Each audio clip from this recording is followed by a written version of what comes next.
Horrendous lyrics written by horny teenage backbenchers. Not just the lyrics, the steps that Nora Fatehi is doing the song, bro. She literally pulling her pallu down and bending to show her. Nora Fatehi और संजय दत्त का एक new song आया है। अगर आपने अभी तक नहीं सुना तो आप सुन सकते हो। But it is the most vulgar song ever made. इसके लिरिक्स इतने ज़्यादा घटिया है कि यहाँ पे दिखाए भी नहीं जा सकते। अब ऐसा नहीं है कि ये कोई पहला गाना है जिसमें वल्गरिटी हो। ऑब्वियसली बहुत सारा क्रैप भरा पड़ा है, but this has crossed all the limits and it's shocking to see कि कैसे हमारी एंटी फेमिनिस्ट नोरा फतेही जी को, जिनको हर चीज़ से प्रॉब्लम है फेमिनिस्ट की, पर इस तरह से ऑब्जेक्टिफाई होने से कोई प्रॉब्लम नहीं है। और बहुत सारे लोग बॉलीवुड को क्रिटिसाइज़ कर रहे हैं ये गाना आने के बाद।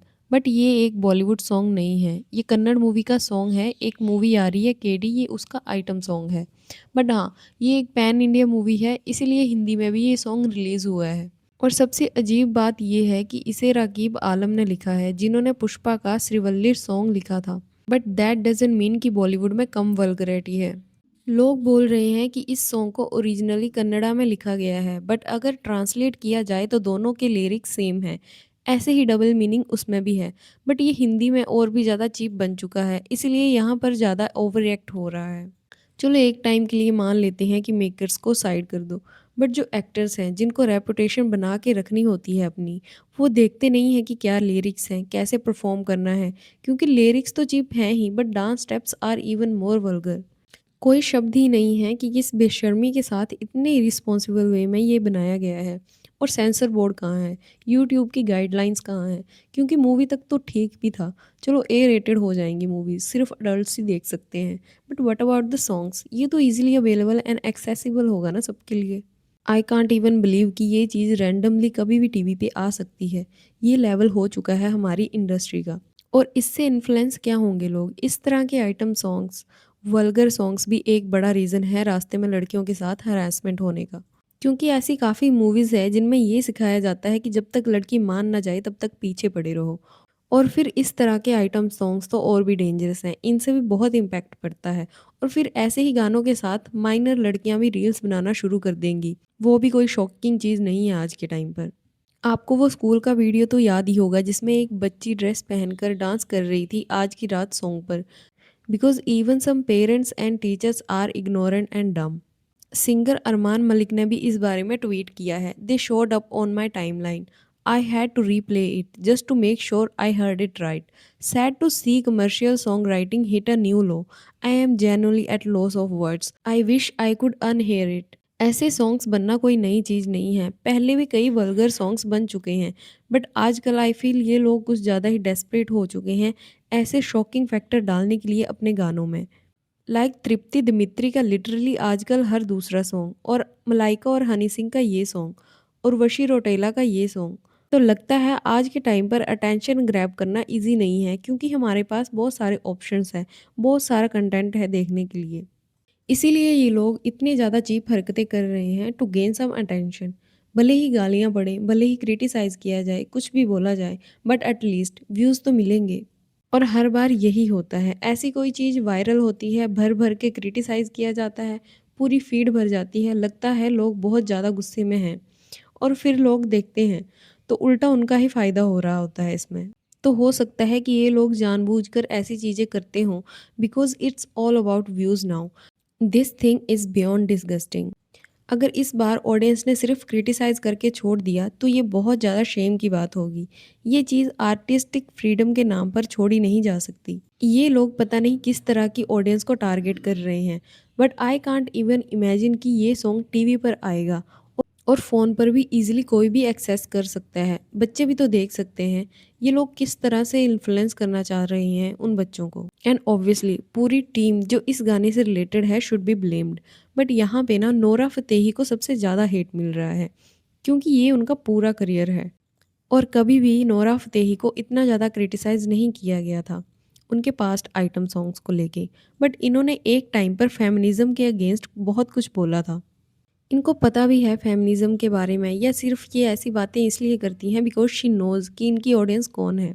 Of like, I don't need anybody and feminism and not. I don't believe in this shit at all. In fact, I think feminism fucked up our society completely. And the idea of being inherently completely independent and not having to get married and have kids and not having the male and female dynamics in the home where the man is a provider and a breadwinner and the woman is a nurturer. I don't believe in people who think that that's not true. I think women are nurturers. Yes, they because how can a future wife mother and nurture ऐसे गाने करे। और अगर feminism ना होता तो आप ये गाने भी नहीं कर रही होती और ना आपको इतना बोलने की आज़ादी होती। फिर आपकी बातों में और एक्शंस में इतना डिफरेंस क्यों है? और ये इसलिए है because she knows the psychology of those extremist. उन्हें पता है कि उनका करियर मेल गेज पर टिका हुआ है। आजकल रेड पिल कंटेंट कितना फैल रहा है और कैसे उन्हें इम्प्रेस करना है, उसके लिए कुछ करना नहीं है, बस वही बोलना है जो वो सुनना चाहते हैं। अगर आप उनके अगेंस्ट जाओगे, उनकी हाँ में हाँ नहीं मिलाओगे, दे विल हेट यू, चाहे आप कुछ गलत ना कर रहे हो अपनी लाइफ में। ये जो एक्सट्रीमिस्ट लोग होते हैं रिलीजन, जेंडर या कास्ट के नाम पर जो अपनी पूरी पर्सनैलिटी बना लेते हैं, इनकी लाइफ में कुछ नहीं होता, बस ऑनलाइन लड़ते रहते हैं स्ट्रेंजर्स से। और ऐसे लोगों को इम्प्रेस करना बहुत ही ईजी है।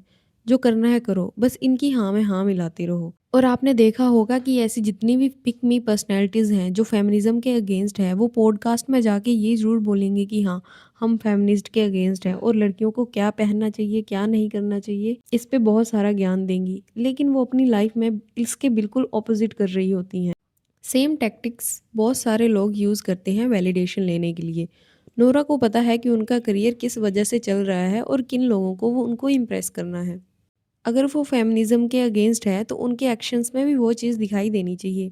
जैसे सबसे पहले ऐसे वल्गर सॉन्ग्स करना बंद करें, पब्लिक में बोलना बंद करें, मॉडर्न कपड़े पहनना बंद करें और उस हिसाब से इनका कोई करियर होना ही नहीं चाहिए, क्योंकि वो भी फेमिनिज्म की देन है। और संजय दत्त भी हैं इस सॉन्ग में, इनके बारे में तो क्या ही बोला जाए। आई स्टिल वंडर कि ये अभी तक कैंसिल क्यों नहीं हुए इतनी सारी चीज़ें करने के बाद भी।